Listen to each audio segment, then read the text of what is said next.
and welcome to my channel, All Things BBL, where I go over everything related to the BBL surgery. In today's video, I'll be giving you my 4-month update. And make sure you stay till the end for a body reveal. A little intro: I had my surgery with Dr. Jonathan Fisher on May 25th, 2021, and now it's my 4-month update. So I'll be just going over some things with you, and at the end showing you my body and how it's looking at 4 months. I'll be looking at my notes so I don't have to stop and start this so much. But the first thing we're gonna cover when it comes to sitting, I still try not to sit too much. I only sit max maybe 2 to 3 hours, and that's when I'm getting my hair done. Or if I'm driving, maybe I've driven for like 45 minutes max. And when I'm sitting for those things, I'm sitting on my boppy pillow. I'll throw a picture in here of the boppy pillow. I no longer use the BBL pillow and the boppy pillow when I'm driving. I'll show you the BBL pillow. It's harder and it actually sits on your thighs, and it actually made my thighs hurt. Like, I found it very uncomfortable using the BBL pillow and the boppy pillow while driving. So now driving, I just sit on the boppy pillow, which is more cushiony, so it doesn't feel so hard. And also when it comes to sleeping or like lounging around the house when I'm laying on the couch, I still lay on my stomach. Sometimes I'll lay on my side, but I still prefer to lay on my stomach instead of laying on my back. I am trying to preserve as much fat in my butt, so whenever possible, I'm on my stomach, my side, or I'm just sitting for little increments. And it's weird now because sleeping, when I wake up, I find myself on my back a lot. And I don't wake up in pain because I'm on my back, but I am on my back. And then when I finally really wake up, I realize, oh no, I'm on my back, and let me roll over. But it doesn't hurt. It just feels a little weird. I think I said in another video how it feels like I'm laying on a balloon, like something's gonna pop. Like, it feels like you have something elevating you, which is your butt, but it just feels so tight. To lay on it on your back, it just feels weird. So again, I'll go on my side in the bed, or I'll still lay on my stomach. I like to watch television. And so when it comes to the faja, I'm still in my faja pretty much 24/7. The only time I don't wear it is when I'm going out, like someplace where I'm wearing a nice dress where the faja, you know, it would see through. But for the most part, I'm in my faja all the time. I wash it every day, and while it's washing, that's usually when I'm out of it. And also another thing is, like, during my periods, the first 2 days are super heavy, and so I'm one of those types of girls. I wear pads on the first few days.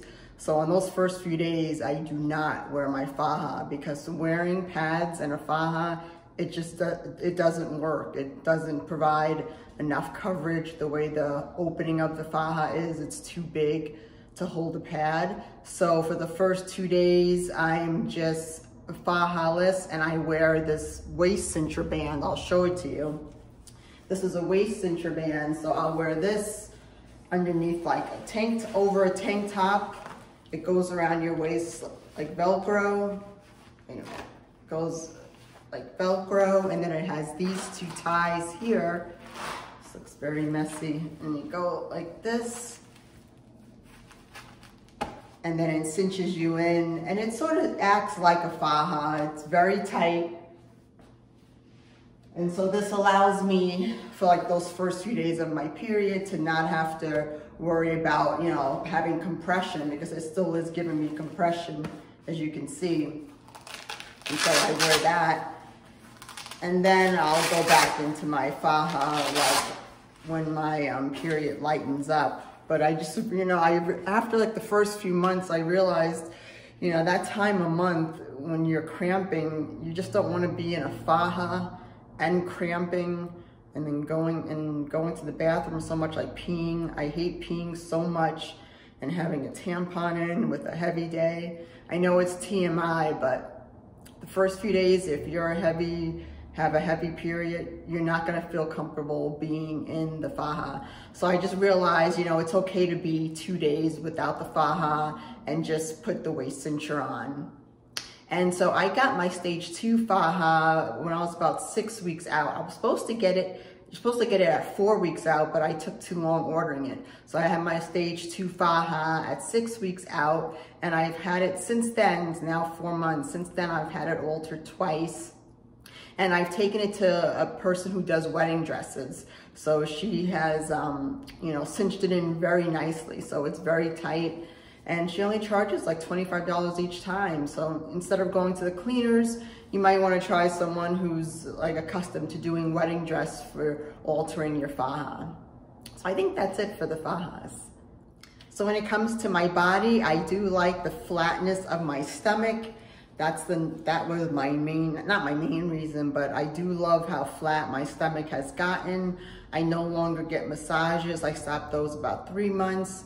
I no longer self-massage. I don't have any knots in my stomach, no lumps or bumps. Everything definitely smoothed out really nicely. But the one thing I don't like is the bra rolls that I still have. You'll see it more in my body reveal at the end, but I don't like the bra rolls that I still have on the sides. And the doctor, you know, they did a 3-month email checkup, like to see how I'm doing. And I sent them pictures of the bra rolls telling them how I didn't like how they were still there. And they said, oh, it takes 6 months for you to be fully recovered and healed up. So those should go away by then, which I'm not too sure that the bra rolls are gonna miraculously go away in 2 more months. But I'll see, I'll keep my fingers crossed. But if not, you know, like the doctor did say, you know, that just has to go away more with diets. He said once you have bra rolls, it's very hard to get rid of them completely. So I am trying to eat better, but I am trying to keep my good fats in, so I keep my butt fat. So that's the one thing I don't like, is the bra rolls that are still there. And, you know, I see them more when I turn around. Like when I'm facing the back and I twist around, how they're still there. Let me look at my notes and see what else I have to say about my body. Oh, yes. And I noticed my thighs have gotten so much thicker, like on the inside, like here. Like they just rub together. They rub together a lot more now than they did even when I was gaining weight for the surgery. I don't remember my thighs rubbing together more. So I don't know if it's because, you know, I am gaining weight and now the weight is going to different areas, but my thighs, my thighs do rub together. And so like I was thinking, I was like, my gosh, I should have gotten thigh lipo. But at the time, 4 months ago, my thighs weren't rubbing together. So I guess, again, that's probably now how my fat is depositing to different spots. It's not going to my belly where I used to hold all my fat. It's going elsewhere. And my middle thighs, my inner thighs, I guess, have taken the brunt of it. And also, I didn't realize, you know, when you get lipo on your abs, you know, before, when you're gained weight for the surgery, you have a big stomach. So everything down in this lower region is big. But when you get the lipo from your stomach, you have to remember that your pubic area had also gotten bigger or thicker. But when they lipo your stomach, they don't lipo your pubic area unless you specifically ask for your pubic area to be lipoed. And I think that would be like an extra $1,000 because that's considered an extra body part. So since I didn't get that, I didn't get my pubic area lipoed, my stomach is flat, but then like my pubic area is a little fatter. It's strange. It's really strange how the fat in that area hasn't gone away, you know, because I had to gain weight to get the surgery. So the fat in that area hasn't gone away. So that's one thing to think about. You might want to get, you know, your pubic area lipoed and also get the inner thigh lipoed. Now I've heard from some people inner thigh lipo isn't as painful. I mean, it looks painful because you bruise a lot with inner thigh lipo, but I heard the pain isn't that bad. So if you think you're gonna need it, you're definitely gonna notice it more after surgery. Like if you had the faintest idea that, oh my gosh, before surgery, yeah, my thighs do touch a little bit. You're gonna notice it way more after surgery when you have less fat around your belly. So that's one thing that, well, two things that I've noticed. So let me see what else I have. Oh, And my butt has stayed the same size. You know, I don't take measurements. The last measurement I took was maybe a month ago. I've been at 43 inches around the hip area, which is the hip and butt. So that has remained the same. I don't measure my waist because my waist just isn't going down. It's probably about like a 30, 31. And it's just, I mean, it looks flatter in clothes, but just inches wise, it's not going down. So I don't want to stress about it and constantly, you know, take measurements and then get upset that it's not going down. So I don't take measurements, but my butt has seemed to be staying the same, which is good. And about a month ago, I did start going back to the gym, and I just do 2 to 3 days a week. And I'll make sure I always get 2 days in of leg days. I do squats. I do like exercise for my hamstrings, this part. So this part could start sticking out more, so it's more balanced. And I just do a lot of butt exercises. So I've been doing that for the past month now, 2 times a week. And I have noticed that my butt has gotten plumper, or maybe that's why it's staying plump. As you'll see at the end in my body reveal, I mentioned how plump it is. So, oh, excuse me. So I guess that's a good thing. Let me see what else about my butt. Oh, not about my butt, but about my body and gaining weight. Before surgery, I had to gain weight. I was 166 at surgery. A month after surgery, I gained 3 pounds. I got up to 169. And then like by month 3 or right before month 4, I weighed myself and I was 184 pounds. So from the beginning of surgery to now, I gained like, let's say 18 pounds or no, 14 pounds. I don't know the math. But I was shocked to see that big weight gain from month 2 to month 4. That was very shocking. And I'm hoping all that weight went to my butt. But I have a feeling a lot of it went to my middle, you know, my inner thighs. But I don't know why the weight gain. Well, I mean, I do know why the weight gain, because, you know, I did take off from the gym for 3 months. I didn't work out at all. So that could probably be why I gained so much weight, just not moving around a lot. So I'm hoping, you know, since I started the gym a month ago, I'm hoping like by next month, month 2, my next update, hopefully my weight will have stabilized. I am eating more fats because, you know how they say feed the fat, so I do eat avocados with my eggs. I don't really eat a lot of fish, but I do eat a lot of candy, so that could be also why I'm getting bigger. So we'll see how that works out. But overall, I'm very satisfied. One thing I will also have to say is I'm glad I didn't get my butt bigger, because like going out more now, I notice I get so much more just attention, especially in the gym. It's actually annoying. So like at the gym, I wear long t-shirts to cover my butt, because it really is noticeable. And I do get way more stares now that I got my butt done.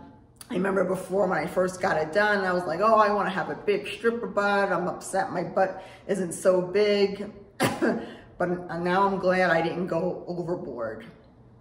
And then with my hips, you know, my hips went away probably like by week 2. And for the doctor, I didn't mention to him to really focus on my hips. I told him I want all the fat in my butt and just to fill in my hip dips. I didn't really want that vixen look. I mean, I didn't tell him to give me a vixen look. I didn't tell him to put a lot of fat in my hips. I'm like, put all the fat in my butt, which is what he did. And he just filled in my hip dips. So overall, I'm very satisfied, and I'm just glad I didn't go too big. And so when it comes to scarring, you know, at 4 months, I've been using the scar gel, the silicone scar gel and the Mederma. I've been using that for 4 months straight. And so the scars, I have 2 scars in my pubic area. I have 3 scars on the top of my butt. Well, 2 scars on the top of my butt and 1 in the crack of my butt. 1 scar in the middle of my back, my upper back, and then 2 scars right below my butt. And the scar in the middle of my back completely went away, and I barely put the silicone gel on that. So I don't know if like the skin in that area healed very well, but that scar went away well. And you'll see my body reveal, my 2 scars in my pubic area, they're getting lighter. They're still there, but like you can't really see them. You can't see them at all in the bathing suit. And then the 2 scars on the top of each butt cheek, they're there, but they just look like a cut, not a cut. I mean, it's not that noticeable. I didn't keloid, I don't keloid, so it just looks like a mark, like some type of mark. And then the scar in the crack of my butt, well, you can't see it. And then the 2 scars on the bottom of my, like the crease of your butt, those went away very nicely. Those scars reacted very well to the silicone scar gel. So this is my 4th month. I think after this month, I'm gonna stop using the silicone scar gel because I think at this point, the scars are as light or as dark as they're gonna be. So the scarring went, very well. I will say, make sure you get some type of scar treatment and start using it once your wounds have healed up, which is probably about like 10 days. Start using it right away, once a day, faithfully, 7 days a week, and your scars should get lighter. So that's it on the scars. So in this next clip, I'll be showing you the body reveal. I'll show you some of the scars in my lower pubic area, and then I'll also just do a little demonstration on how my body looks when I walk and if my butt shakes or not. So my scars, there are 2 scars in my lower pubic area. They're fading pretty nicely. They're over here. I can't really see in the camera, but they're fading pretty well at the 4-month mark. This is 4 months. I had my surgery May 25th, 2021. We'll do some spins. Again, as always in all my updates, my hips are just the same. I have started working out for the past month, working on my glutes, trying to make them bigger. So we'll do the sides. Side is still looking nice and flat. We'll do the butt.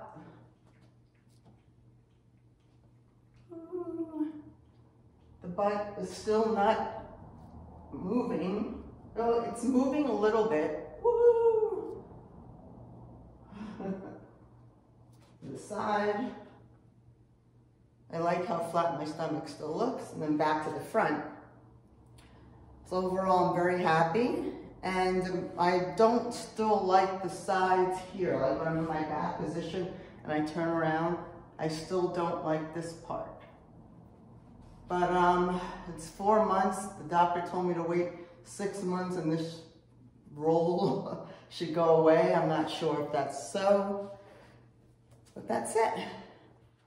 And just to show you, walking back, like up close, like my butt is still very solid. It's just, I'm not sitting really that much, and maybe that's why it's not jiggling.